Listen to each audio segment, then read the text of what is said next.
All right, what is up, y'all? So today I wanted to come on here and talk a little bit more about anxiety. I did a video a few weeks ago about anxiety, and it was kind of long, but I want to kind of condense that and get a little more into the strategies to overcome it. And specifically, I want to talk about 5 ways that I use to overcome anxiety. And there are a few strategies and there are a few mentalities to kind of rewire how you look at anxiety, which is huge. Before we get into that, I really just wanted to say that when we are attacking anxiety, our first instinct is to really try to just push it down because we don't want to experience it.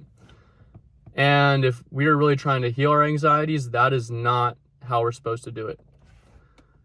That is how you're going to get your anxieties to just keep popping up. And you're not going to be able to actually dig deep enough to get over them or get rid of them. You're just constantly still entangled with them and battling with them instead of rising above them. And that's really what we want to do when we're dealing with anxiety. So use these strategies that I'm going to give you over time, and make sure that you forgive yourself when you are trying to overcome anxiety, because it is a process that takes a while. You are overcoming and getting out of these constant mentalities that you are getting out of these deeply rooted mental programs that have been controlling you for years and years, and you're not even aware of the fact that they're controlling you. So it's huge to stay the course, forgive yourself when you mess up, and return to the strategies that I'm about to give you now. If you like this video and if you want to hear more, go ahead and hit the subscribe, give it a like, and I'm interested to hear people's struggles about anxiety, because a lot of us are really good. We're like chameleons. We can hide our anxieties very well, but I want people to start opening up about your anxiety. And so comment below your struggles with anxiety and how you plan to attack them and heal them. So getting into the first way that I use to reframe anxiety, that is the spotlight effect. When I discovered the spotlight effect, it completely changed my life. Just by becoming aware of that, honestly, it helped me get over most of my anxieties. It was actually pretty crazy. So the spotlight effect is that we put a spotlight on all of our actions, all of our mistakes. We think that everyone is looking at them. We think that everyone is paying attention to them. In reality, no one is paying that much attention to you. Everyone is in their own little world. They might give you a little bit of attention, but they're going to forget about it like 10 minutes later. So when you mess up, if you find yourself constantly overthinking what you say, trying to find the right words to say, no one's really paying that much attention. And when I realized that, a whole weight just dropped off my shoulders, and I became very, very light, because I was no longer ruminating over what other people thought of me, because I knew they weren't even paying attention anyway. And let's say a lot of people struggle with going to the gym because they think people are watching them. No one is really paying that much attention to what exercises you're doing, how much weight that you're putting up. You're hindering yourself more by not going to the gym. You might as well just go to the gym. And yeah, it might be a little uncomfortable at first, but the more you start doing it, the more you're just gonna fall in love with it. And you have to realize too that insecurity, I love this one. Insecurity is a form of narcissism. So you think that you're so important, that everyone is paying attention to you, everyone is paying attention to your failures, but in reality, again, going back to the spotlight effect, no one is paying attention to you. So you're not that important. Just get over it. It's just a fact. And that just freed me from a lot of the anxieties that I was harboring up. So the next one is learning how to keep your attention in the present moment.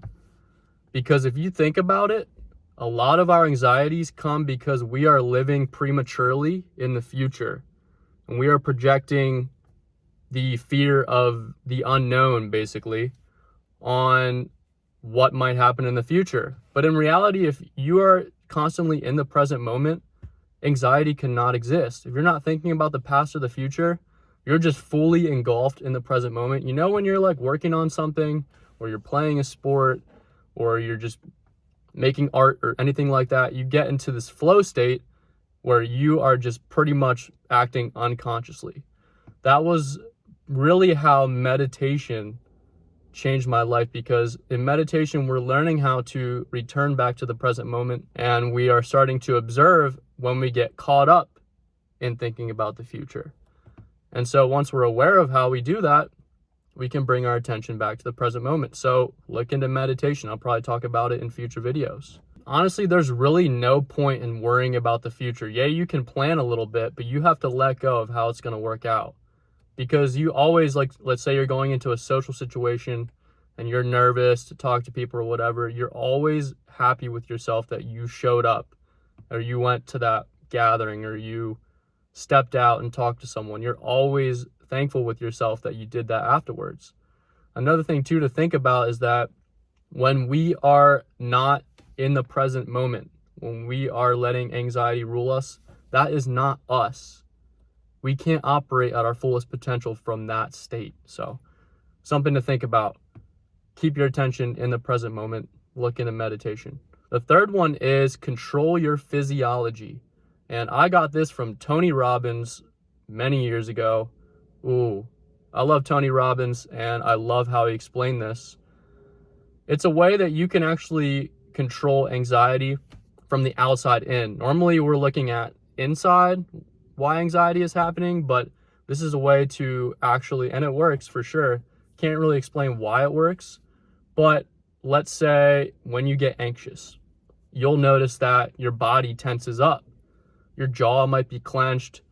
My shoulders, my neck tenses up. My whole body is really tensed up. My breathing gets shallower and it becomes faster. So when you realize that in the moment, consciously just relax your body. Make your breathing a little bit longer and a little bit deeper, and slow everything down. And just feel your body just relaxing like that. And over time, you'll start to realize in the moment when you are getting some kind of anxiety attack or whatever, and you start consciously just relaxing, you can bring yourself back to this state of not contraction or restriction, but you focus on expanding yourself back into the moment. And when I talk about physiology, physiology means your physical body. So what we're trying to do here is when we notice that anxiety in the moment, we're trying to reduce the impact or the time that it has over us. Because it's tough to, once we start getting at the root of things, which we're going to talk about next, it's tough to really fully stop anxiety. Like I still have anxiety sometimes about things. I still get excited about things a little bit like that, some butterflies.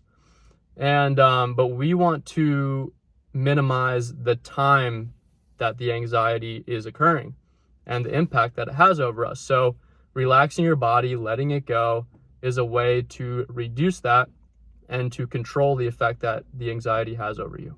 So the fourth way to overcome anxiety is to start observing your anxieties from a higher level. So when an anxiety happens, we're not getting wrapped up in it. We're approaching it from a growth mindset, and we're really observing, like, okay, oh, this anxiety is coming up. Okay, why is it coming up? Why did it occur in the first place? What is the root of the anxiety? Is it because of a trauma in the past that has no pertinence to what is going on now, and it's just subconsciously controlling me, right? So we are detaching from getting, tangled up in these anxieties, and we're looking at it from a higher level, and we're thinking, why is it happening? We're observing it. We are looking at it like, okay, what can I learn from this? Why did it occur? How can I fix it? And having a growth mindset when we're dealing with these things is really, really, really powerful, because it gives you the belief, the hope that you can overcome them. And that's really the main thing here. We need to believe that we can overcome them. So look at them from a higher perspective, have a growth mindset, and really analyze why they're happening. You're like a student of your emotions, a student of your thoughts. Why are they happening? How can I right the ship and learn to have more positive thoughts? So the final way I've used to attack anxiety is to get them out. Don't bottle them up and keep them inside. And we don't always want to tell someone about our anxieties. So I love voice memos, especially while I'm driving. It's safe because I'm not looking at it, right? I just press record and I sit it down and I just start talking through things. And that's when I start flowing and they start coming out. But talking through them, talking about what you're anxious about. Oh, and you can write too, of course, but we have our phone. And I like writing, I like journaling a lot. I think it's very powerful to write out your anxieties too and actually see them, actually make them concrete and think, is there actually any substance to this anxiety? Oftentimes you'll get through it and you'll try to rationalize it and talk through it, and you'll realize that there was no substance to the anxiety at all. And think about, if I do this thing that I'm anxious about, am I going to die? Am I really going to die? Because that's really the ender here. That's how we're going to end, right? So if we're not going to die, we're going to survive and we're going to get better on the other side, and we'll be thankful that we attacked that anxiety, the thing that was fearing us. And so as we face our fears, face our anxieties, they wither away. They become nothing. They just become another thing because their importance is lessened. So that's my talk for today. Again, have patience with yourself when you are working through anxiety, but remember that you can change them. You just have to get deep into your internal wiring, and this takes time. You're working through deeply rooted internal wiring that you have built up over years, but it's time to change them. And it's tough because a lot of us are operating, these anxieties have just seeped into us that we just learn to operate with them. We don't even realize they're controlling us. So observing yourself, observing your thoughts, observing your triggers, your reactions to things is huge. So that's my spiel for today. Peace.